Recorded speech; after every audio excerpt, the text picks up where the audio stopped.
I don't think we've ever told our story before, but this is the story of mo+co.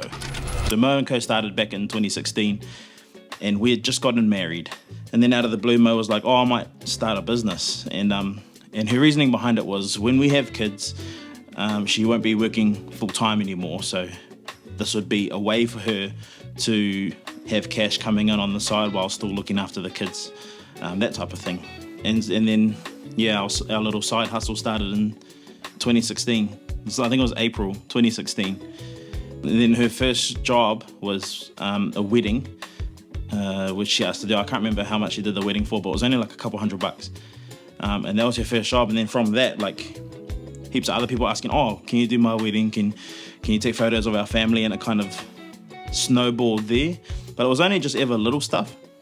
And I can't remember how I fell into videography, but I think someone approached us to do a job and they wanted photos and videos. And that's how I was kind of introduced to videography and making videos. It was funny because her first camera was a 5D Mark II, and she had a nifty 50 lens, and that was it. And that's all we had as a business. So one of our biggest jobs of 2016 was doing photos and videos for the Whakatohia Māori Trust Board in Opotiki. Like, looking back now, like, it was so stupid. Like, we were sharing the same camera. Like, we were both doing photos and video, and we were sharing the same camera.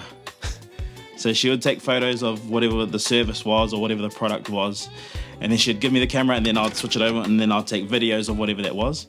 So we had to like make sure so that I had enough space on the cards to do video, and she had enough space on the cards to do photography. And we were like using 8 gig cards. Like, I think we had like 4 or 5 of them.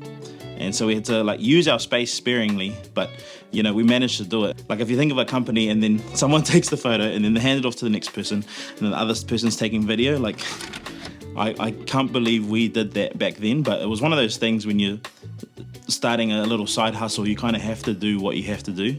But we got through that anyway, and that job pretty much paid for our honeymoon. We went over to the States and Vegas and LA and San Diego, and we just had fun, and it was cool.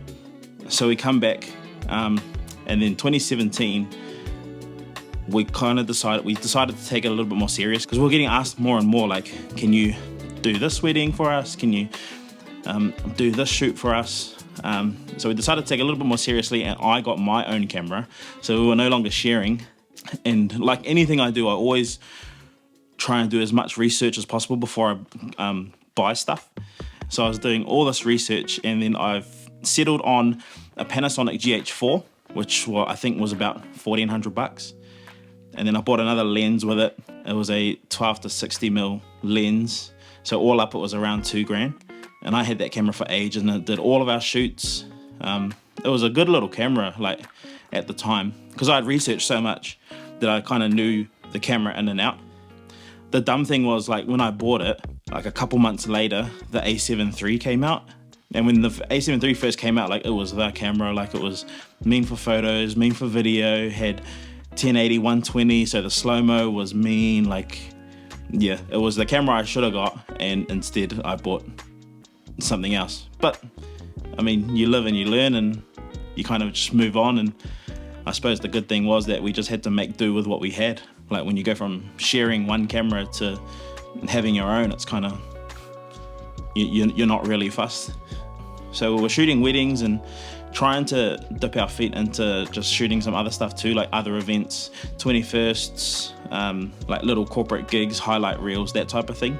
And then I think our first almost like big break was when we got asked to shoot HHI, and at the time, man, it was wicked, like, and it was so full on. So Mo would have to take days off to shoot all the different like prelims and stuff during the week leading up, and that was a full-on day too. Like, she'd take photos of all the competing dance crews, and I just remember her being like real tired at the end of the day, because like we'd never kind of took on such a big task. And so after shooting HHI, I mean, we were up all night.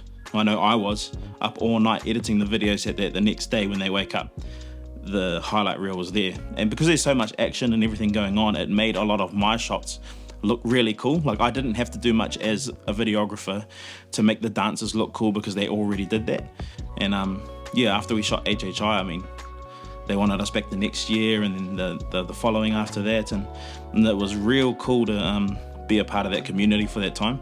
And I really enjoyed shooting that. Like, in shooting that and in editing that, I was able to explore a lot of different like creative ways to edit things. And I think in doing that, it really helped me grow as an editor and really keep the edit in mind while I was shooting.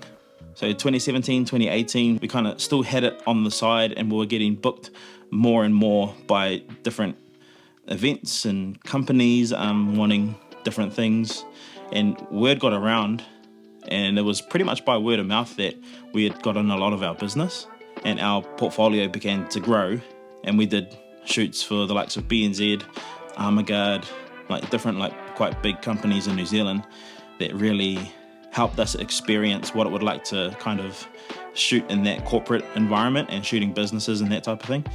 And because we were doing so much of that, we decided to almost try and stay away a little bit more from weddings and stuff. Like, weddings are cool and that, but at the end of the day, for us, it can be quite a long day. And we just thought kind of leaving the wedding scene and moving towards more businesses, small businesses, promotional training videos, that type of thing would really work for us. And it did. So we ended up doing a lot of training videos for different companies, promotional work for different companies. People would ask to get headshots and stuff done. Like, really kind of opened up a new path in the videography photography space for us and for mo+co. We still kept doing events like corporate events, that type of thing. We thought we'd still do that because there's a lot of networking there as well. So we'd film the event, then the next day or so, the video and the photos and everything would go up. Everyone would look for themselves, they'd watch, and then whoever was a part of that event, if they had a company or if they were a business attached to that event, that's how they'd find us. So we thought, yeah, like kind of events and stuff was still quite a viable thing for us to keep doing, was events. 2019 was quite the turning point for us. Up until then, it was just a part-time gig. It was just a thing on the side we did, and we both still had full-time jobs that we were working. The thing is though, like at the end of 2018, we were getting quite busy, and I'd work all day and then edit all night, sometimes up to 3-4 in the morning, get 2-3 hours sleep, and then back up again for my 9 to 5 the next day. And I would be so tired during the day because I would be up all night editing that I would fall asleep at work. And it was really bad, but my boss and my coworkers and stuff, they knew that I was kind of burning the candle at both ends, and they knew I was working so hard that they kind of just not let me sleep, but it was kind of all goodish because they knew how tired I was. Like, for instance, like in the mornings, I'd go into work at 8 a.m, would have startup, and I'm sitting there listening to my boss speak about what we need to focus on, different KPIs we need to hit, all this other stuff, and I'm sitting there and I'm going to sleep like this, and I'd have to kind of wake myself up hoping that no one saw. And in the back of my mind, I was like, man, this is really bad, like I shouldn't be going to sleep at work. And I'm pretty sure it was probably the same day, if not a couple of days after, we got an hour for lunch.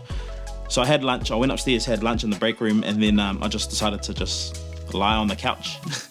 and I fell asleep on the couch. I don't know how long I was out for, but it was definitely longer than an hour, that's for sure.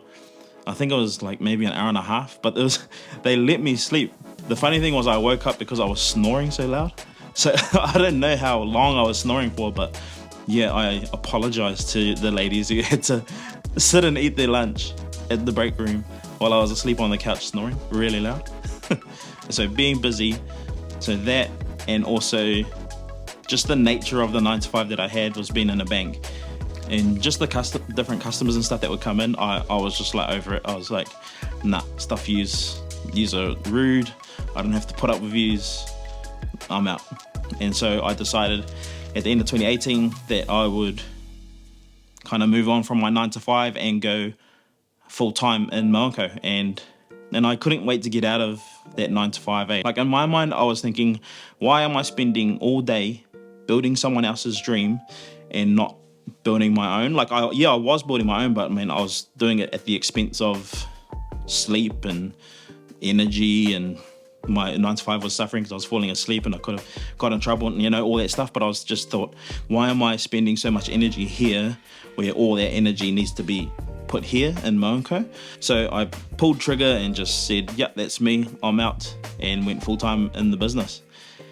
And Mo was pretty supportive. She was like, yeah, okay, if that's what you want to do, yeah, sweet, go hard. And we were busy enough where you could justify like, yeah, okay, go full-time and see where it'll take you. And I was really excited, and then reality hit when you're at home and you find you weren't as busy as you thought you were. So it was kind of a bit of a learning, like to figure out, oh shucks, like I was so used to having regular money coming in from my 9 to 5 that now it's just me, and it's all on me to figure out how it'll all work. And thankfully it did. Like, we found business picked up in the middle of the year, and that was a big learning to figure out ways we can market ourselves and I suppose push our services to be seen by different businesses so that we could, get work, and as a business owner, it's one of those things where you kind of just, you have to do because it's all on you now. You don't have that safety net anymore, and you have to deliver. But 2019 was a pretty good year for us, a lot of learning, and then 2020 came around and we had a ton of events and stuff lined up, and that all came to a crashing halt because of the nature of what 2020 was. But 2021 rolls around and we're back in full swing, and a lot of other companies kind of were also trying to get up off their feet after 2020, and we started getting some contracts for some bigger campaigns, like X amount of videos for this much, so we started doing that a lot more, and we found, shucks man, why don't we do this, spend a good 3-4 months on one campaign and get X amount. So that was our focus from like 2021 on, is just getting bigger contracts rather than little drips and drabs here and there, like events here, one little social media post here. We still do all those things, but we try and go for the bigger fish now, the bigger campaigns that kind of are worth going for, especially for us.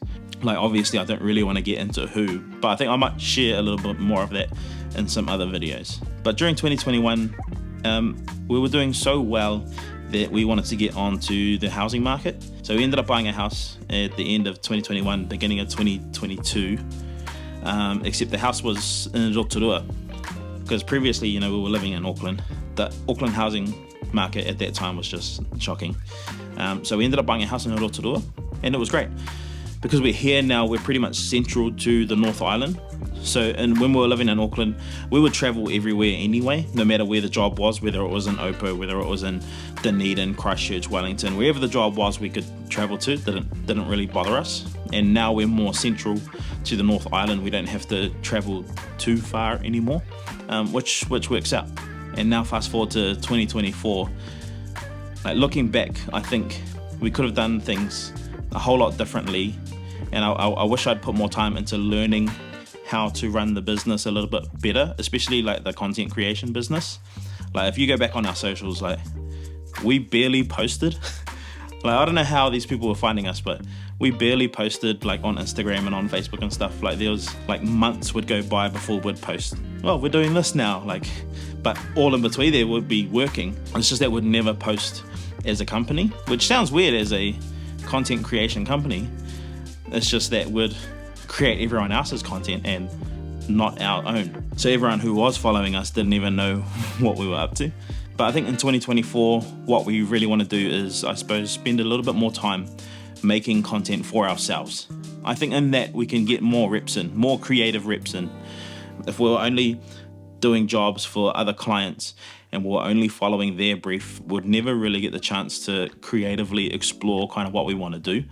So I think in doing this and in creating for ourselves, we're able to stay creatively fit and get more reps in to be able to, I suppose, grow ourselves first as creatives and creators, and eventually grow our business into where I see we can be.